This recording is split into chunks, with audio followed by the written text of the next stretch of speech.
Senhor presidente, senhores senadores, senhoras senadoras, ouvintes da Rádio Senado, telespectadores, obrigado por suas palavras, senhor presidente. Nós tratamos de expressar a voz daqueles que nos mandaram para cá, numa época em que o eleitor me dizia: Capi, eu voto em ti de graça.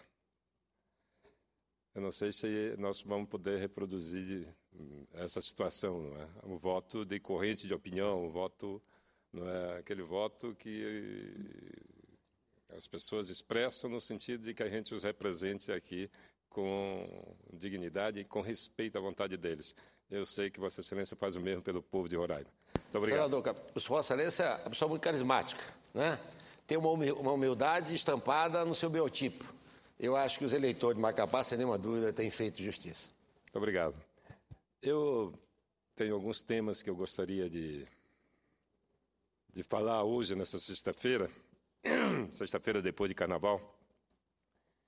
Entre eles, vou falar um pouco sobre a reforma política, aquilo que já adiantei quando o senador País estava na tribuna. Mas eu quero começar manifestando aqui minha solidariedade e lamentando um episódio desagradável que ocorreu ontem no plenário da Câmara Federal. A deputada Janete Capiberibe estava na tribuna e foi interrompida, por um outro deputado, do Amapá também, e esse deputado, não satisfeito com a tentativa de interromper seu discurso, partiu para agredi-la fisicamente. Esse deputado que agiu dessa forma tem um histórico de agressões, não é? Agressões físicas às pessoas.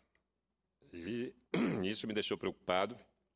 Tentei falar com o presidente da Câmara para que algumas medidas sejam tomadas. Se um cidadão como esse, com histórico de agressividade, um agressor contumaz, é preciso cuidado especial para proteger a segurança da deputada Janete. Então, faço um apelo ao presidente da Câmara Federal, deputado Eduardo Cunha, que garanta a integridade física de uma parlamentar no exercício legítimo do mandato. A tribuna é feita para debater as ideias. Aqui não é um ringue, nem aqui e nem na Câmara.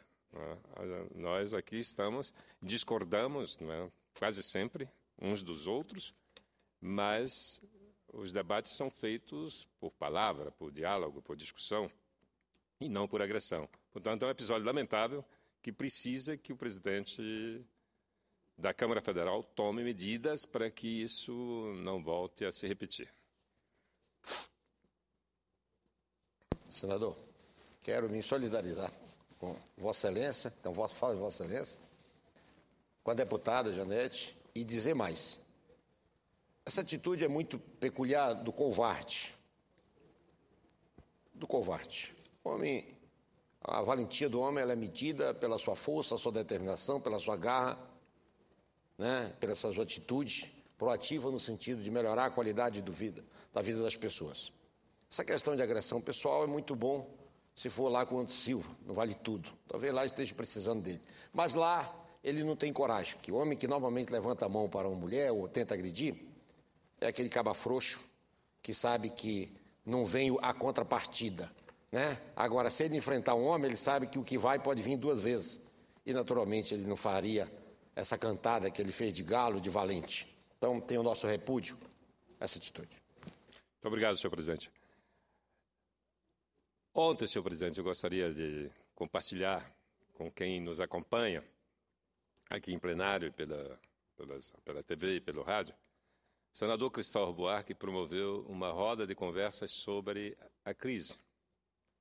Trabalho interessante. Às 19 horas nos reunimos no ILB, no Instituto Legislativo. Estivemos lá participando dessa rodada de conversas aberta a todos aqueles que acudiram ao convite do senador Cristóvão Buarque. E lá nós encontramos Ivana Bentes, que é secretária da Cidadania e Cultura do MINC, nós encontramos o deputado Reginaldo Veras, nós encontramos o nosso companheiro, o senador Elmano Ferra, que participou conosco, não é? O Pablo Capilé, que é da Rede Fora do Eixo, não é? Que também trabalha nessa área cultural do Ministério da Cultura, vários professores universitários, pesquisadores, cientistas, não é? Sociólogos, enfim, um grupo seleto de pessoas preocupadas com o rumo que o país está tomando.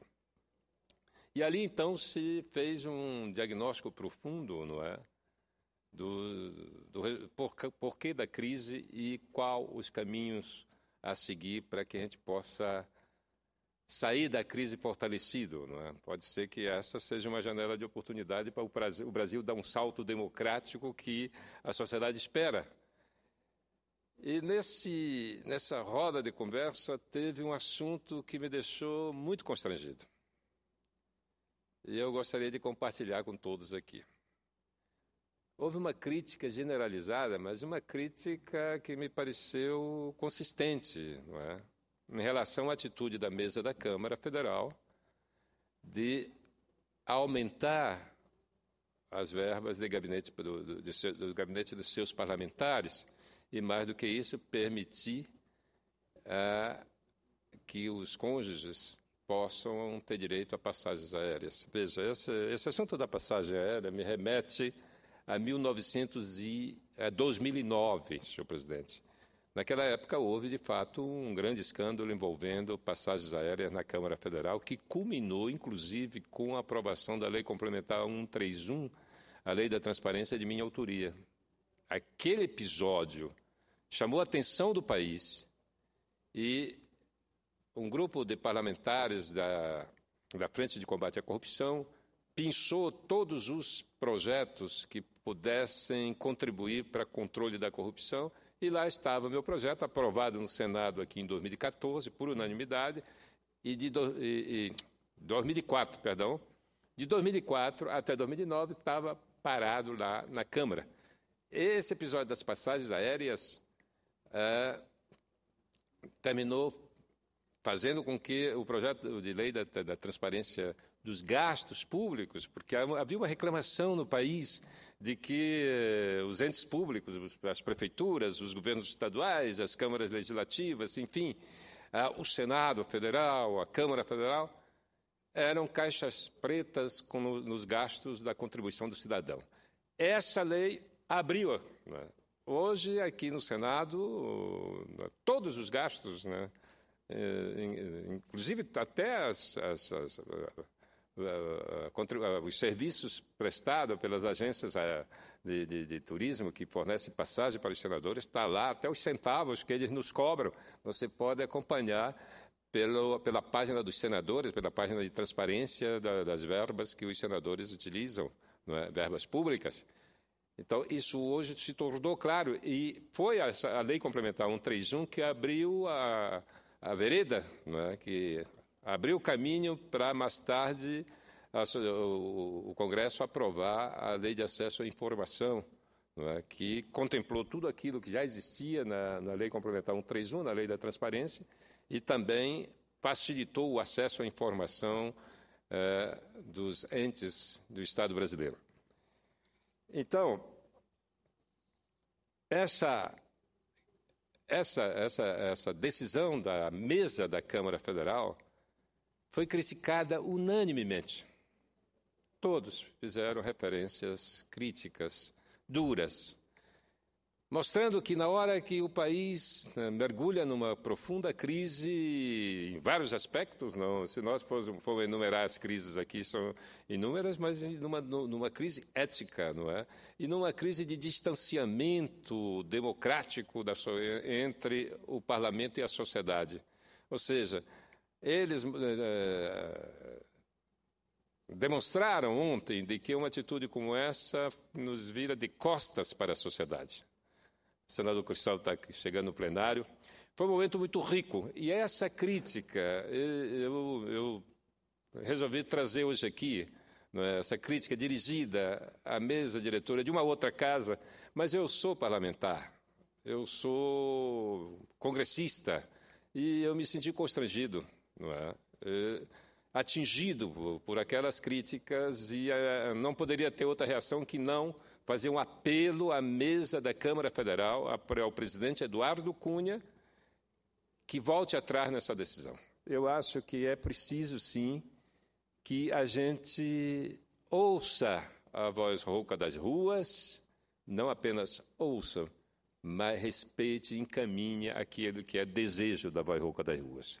Então, claro que é uma outra casa, mas nós somos congressistas, nós somos parlamentares, e aquilo que atinge um deputado também nos atinge como senadores. E por isso que eu quero fazer esse apelo, senador Cristóvão, ao presidente Eduardo Cunha, para que volte atrás. Vossa Excelência está de parabéns pela rodada de conversa, porque ela foi muito útil, não é?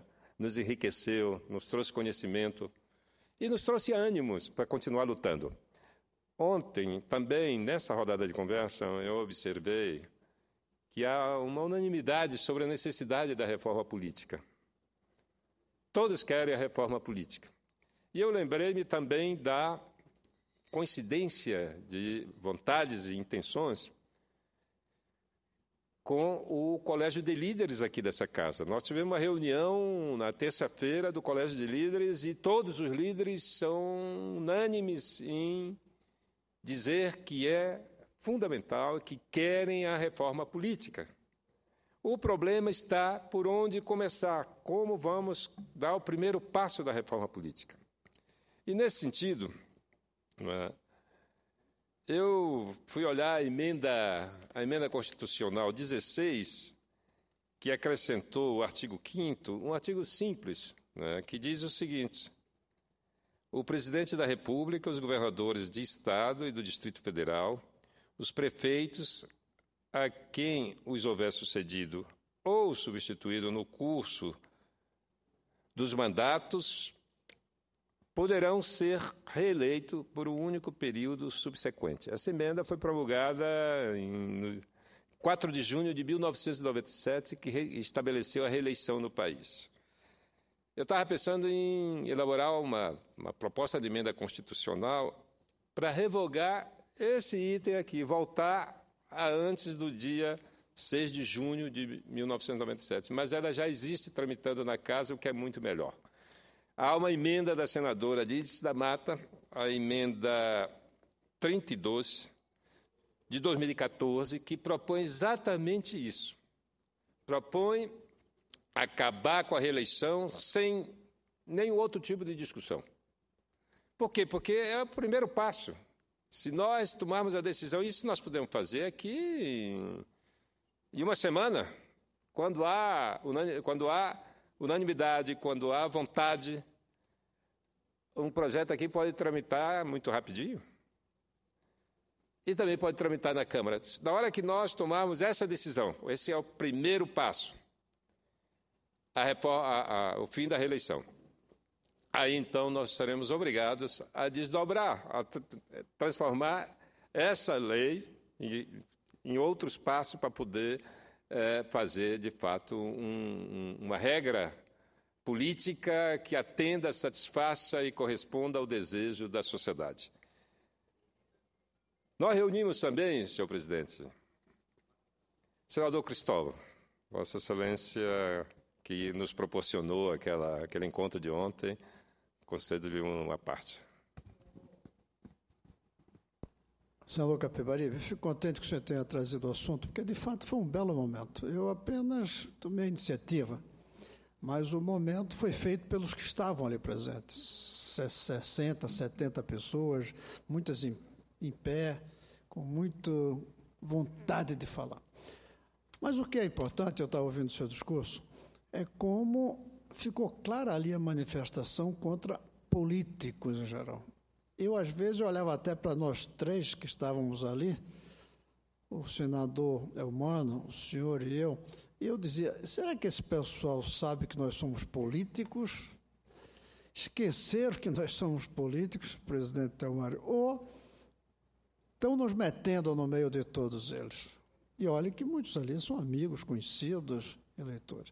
Uma raiva muito forte, a desconfiança muito forte. E a citação repetidas vezes do caso das passagens das esposas dos deputados. Eu me solidarizo com sua ideia de pedir que o presidente da Câmara volte atrás. Não tinha pensado em fazer esse apelo, mas eu subscrevo sua ideia. O fato é que a desconfiança, se nós continuarmos não prestando atenção a ela, desconfiança do povo nacional, nós vamos ser atropelados. Agora, já faz anos que a gente vem dizendo isso aqui, o senhor, eu e outros. Nas manifestações de 2013, muitos viemos aqui, aliás, eles chegaram na porta daqui, tentaram invadir isso aqui. Um dia vai acontecer, um dia, é óbvio que vai acontecer um dia. Ou, uma coisa pior, temos que botar a polícia atirando contra o povo para não entrar na casa do povo. Vai ser muito pior. Então, eles vão entrar, aliás, tem entrado em outros lugares do mundo. De vez em quando você vê na televisão o povo invadindo. Assembleias legislativas, câmaras de vereadores têm sido invadidas.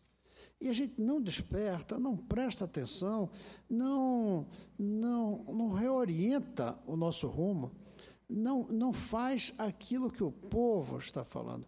Eu quero dizer da minha satisfação de ter sua presença, do senador Eumano. Espero que na próxima até tenhamos mais senadores. A ideia que eu tenho, senador, é de que a próxima a gente concentre, por exemplo, fazer uma rodada de conversa para discutir 10 medidas que mudariam a forma de se fazer política no Brasil. 10. Ou até 5. 10 medidas para mudar a educação no Brasil. Eu não falo aquelas minhas propostas utópicas, que eu acho que são necessárias, do grande salto. Não, coisas menores. O que fazer hoje? Então, fazer rodada nesse sentido, talvez mais objetivas, eu creio que seria interessante. Agora, não devemos mudar, a meu ver, a forma. Porque tem gente achando que tinha que ter conferencista para depois se debater. Eu acho que não. Eu acho que a gente até chama alguém mais especialista, mas põe no meio do povo ali. E dali ele fala, como se fosse como qualquer outro. Talvez a gente dá um pouco mais de tempo. Então, fico feliz, agradeço sua presença e vamos fazer outras. E vamos tentar recuperar a nossa credibilidade, que está tão abalada. E uma das coisas foi essa decisão de antes de ontem. E hoje, outra vez, o Bom Dia Brasil falando na construção de um prédio de R$1 bilhão na Câmara de Deputados. Cai muito mal isso. Ainda que eu creia que talvez não tenha havido uma explicação boa, porque vai ser feito com parceria público-privada.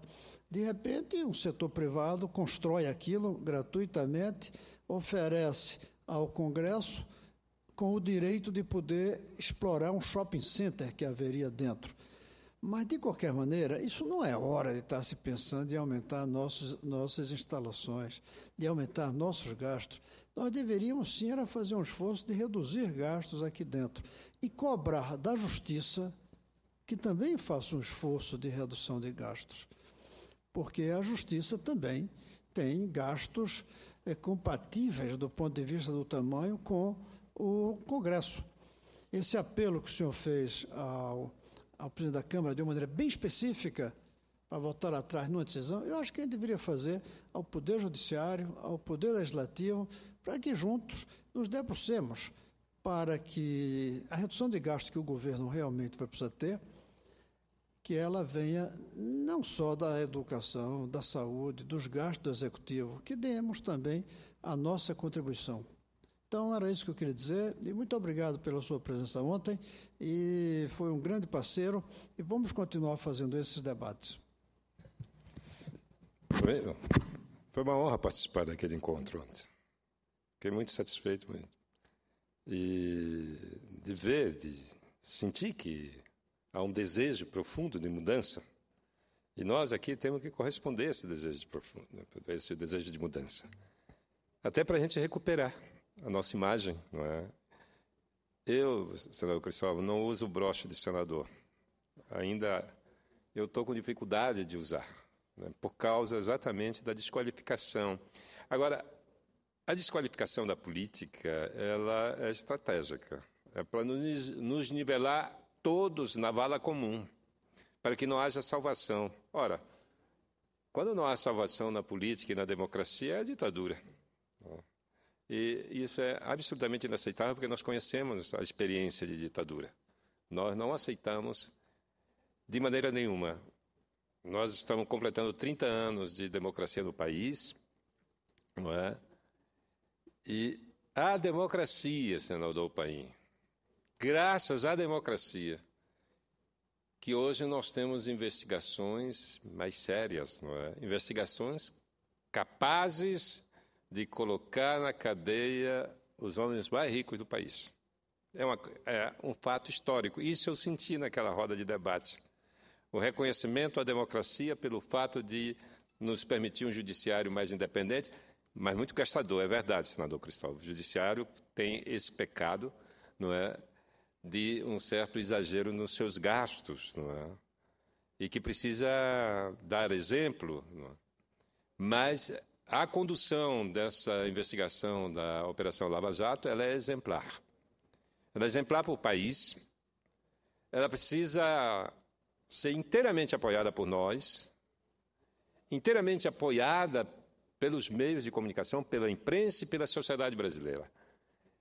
Nosso papel aqui não é de investigador nesse caso, porque a investigação está feita, mas é de estarmos vigilantes para que essas investigações resultem em punições concretas.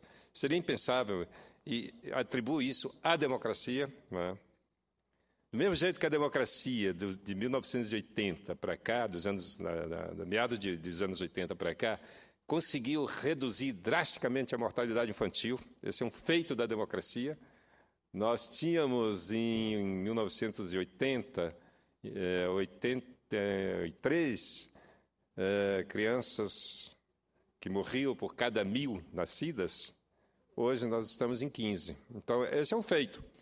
O feito também é essa capacidade do judiciário, do Ministério Público, essa independência que tem o procurador de justiça, o promotor de justiça, de investigar sem ser removido, né, de investigar sem que seja coagido. Aliás, nesse aspecto, gostaria de manifestar aqui a solidariedade, o nosso apoio ao Procurador-Geral da República, Rodrigo Janot, que está sofrendo ameaças. Isso é impensável num país democrático, num país que respeita as suas leis e respeita as suas instituições. Nós precisamos, né, deixar claro que é inaceitável qualquer tipo de ameaça, de pressão sobre o Ministério Público e sobre o juiz Sérgio Moro ou a Justiça. Nós temos que acompanhar e apoiar todas as decisões, não é, dessas investigações. Esse é um fato histórico e esse fato histórico deve ser creditado ao processo democrático. Só a democracia pôde nos proporcionar esse momento, não é, de investigar e colocar na cadeia figurões da economia brasileira. Na ditadura, isso era impensável. Né? Tanto é que nós levamos uma vida toda, uma história toda para que a nossa justiça pudesse colocar as mãos, não é, e prender homens do porte desses executivos que estão presos desde novembro e permanecem presos, que é outra raridade. Por fim, acho que nós avançamos com a democracia, só que precisamos avançar mais, né? Porque senão pode ocorrer o que o senador Cristóvão está anunciando. Pode ocorrer que o povo, a fadiga, né, leve ao desespero. Né? Essa atitude que nós estamos, né, solicitando encarecidamente, né, ao presidente da Câmara, que recue diante da reclamação popular, diante da unanimidade, porque foi unanimidade, né? É a unanimidade que não aceita. Ora, se a sociedade que banca as nossas despesas não aceita essa decisão, eu acho que a mesa da Câmara pode sim, sem nenhum demérito, não é, ouvir a voz rouca da rua e recuar e não concretizar essa decisão. Por fim, eu gostaria de voltar a essa unanimidade que é a reforma política. E na unanimidade no Colégio de Líderes, unanimidade na roda de conversas de ontem, a necessidade da reforma política está aí. Agora, acho que para deslanchar a reforma política é necessário um passo de cada vez. Não consigo ver, até porque nós tivemos uma sessão temática e quando fala em mudar as regras da política, as regras das eleições, aí envolve, o senador Paim agora acabou de fazer um belíssimo discurso elencando tantas mudanças que precisam ser feitas. Eu advogo que na terça-feira, na reunião do Colégio de Líderes, vou pedir para que coloquemos em pauta, o primeiro item da pauta seja a PEC da senadora Lídice, essa PEC número 32 de 2014, que a única coisa que ela faz é voltar para antes do dia 6 de junho de 1997, ou seja, antes da reeleição no país. Eu falo da reeleição porque eu fui governador reeleito. Só que eu não sabia, quando eu fui eleito, tanto eu como o senador Cristóvão, nós fomos eleitos em 1994, assumimos em 95, não tinha nem se falava em reeleição. Em 96, no final do ano, começou a se falar em reeleição, mas ninguém acreditava. Nós equilibramos as contas públicas. Quem quiser, e eu acho que é fundamental estudar as contabilidades públicas dos nossos governos, senador Cristóvão. Porque a história da decisão política é contada pela contabilidade pública, ela está lá. Está lá. O equilíbrio das contas públicas no Amapá se deu em 96. E eu tenho certeza que de Brasília, se eu entrar na contabilidade de Brasília, eu vou encontrar um balanço enxuto, aliás, até com superávit, que é o meu caso. Por que eu equilibrei as contas? Porque eu só tinha 4 anos de mandato. Então, eu trabalhei para organizar com celeridade as finanças públicas. Eu precisava ter celeridade para poder, nos 2 últimos anos, render aquilo que a sociedade queria de mim. E foi isso que nós fizemos. Agora, governamos de forma absolutamente republicana. E nesse país, hoje, qualquer governador que haja de forma republicana não se reelege. Isso eu preciso deixar claro. A rede do clientelismo, ela se estabeleceu de uma forma que ela engessa, né, a vontade, o desejo do governante. A reeleição terminou fazendo com que se mudasse completamente a forma de governar no país, né? Como nós não tínhamos reeleição, nós tínhamos que equilibrar as contas, nós tínhamos que formatar e formular as políticas públicas e implantá-las, porque nós tínhamos que prestar conta logo 4 anos depois. Com a reeleição, o governador que entra, ele faz essas alianças malucas, absurdas, não é? Junta todo mundo que queira participar da distribuição do orçamento público. Aí, por quê? Porque o governador que não fizer aliança vai chegar na eleição sem tempo na televisão, né? E meu partido, na época, era um partido pequeno, né? Eu já tinha uma aliança ideológica, uma aliança política consolidada, então eu não precisava fazer concessões. Nós estávamos governando para mostrar, não é, mostrar serviço, melhorias na qualidade de vida das pessoas, né? Quando veio a reeleição, paciência, vamos lá, né? Então, a reeleição, me parece que, do processo democrático, foi um dos erros que nós cometemos. Eu acho que a reeleição trouxe muitas distorções na democracia. E se a gente conseguir aprovar o fim da reeleição como primeiro passo, depois a gente é obrigado a conduzir para as outras questões que precisam ser modificadas. E, finalmente, devo dizer que a bancada do meu partido, os 6 senadores, tomaram a decisão de trabalhar diuturnamente para aprovar o fim da reeleição e aprovar o fim do financiamento empresarial de campanha. Nós vamos trabalhar sobre esses 2 temas, senador Paim. Porque, para a sociedade, quem nos ouve falar em reforma política, e eu conversei com algumas pessoas, vinha conversando com o motorista Luiz, motorista de táxi, aqui de Brasília. Eu só ando de táxi porque, para mim, é importante. Eu moro nessa cidade, eu quero entender a cidade, eu quero entender o povo da cidade. Aliás, senador Cristóvão, você não imagina os constrangimentos que eu passo por andar de táxi, aqui dentro do Senado.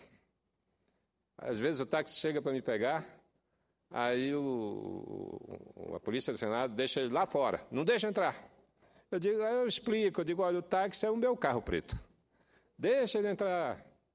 Não, várias vezes. Eu já comuniquei o presidente da casa, inclusive, pedindo para que ele oriente, não é, para que me permita andar de táxi. Eu não quero andar de carro preto, eu quero dar a minha contribuição para a redução da emissão de gases venenosos na atmosfera. Se eu vou usar um carro sozinho, não tem muito sentido, então eu ando no táxi, até porque eu também quero conversar e quero entender a cidade, quero entender o comportamento das pessoas, não é? Mas já me aconteceu alguns constrangimentos, né? Inclusive um nessa semana, que me deixou um pouco irritado. Mas, enfim, então é isso. 2 pontos. Nossa bancada decidiu, vai trabalhar nesses 2 pontos para que amanhã, terça-feira, na reunião do Colégio de Líderes, a gente consiga pautar primeiro a reeleição, depois a sequência do que é necessário para a gente corrigir, fazer uma política que nós sejamos reconhecidos. Imagine, senador Paim, Vossa Excelência tem uma história belíssima. O senador Abdias Nascimento tem uma belíssima história. Vocês deram uma contribuição, Vossa Excelência está dando uma grande contribuição, ele deu uma grande contribuição para o país. Agora, pelo fato de ser político, né, você deixa de ser reconhecido? Não, ao contrário. Né? Porque hoje nós somos colocados na vala comum daqueles que praticam crimes contra a sociedade. Isso não pode continuar. Nós temos que lutar para que essas regras sejam mudadas e que a política volte a ser aquilo que é, o instrumento da transformação, da mudança e que mereça o reconhecimento do povo. Muito obrigado, senhor presidente.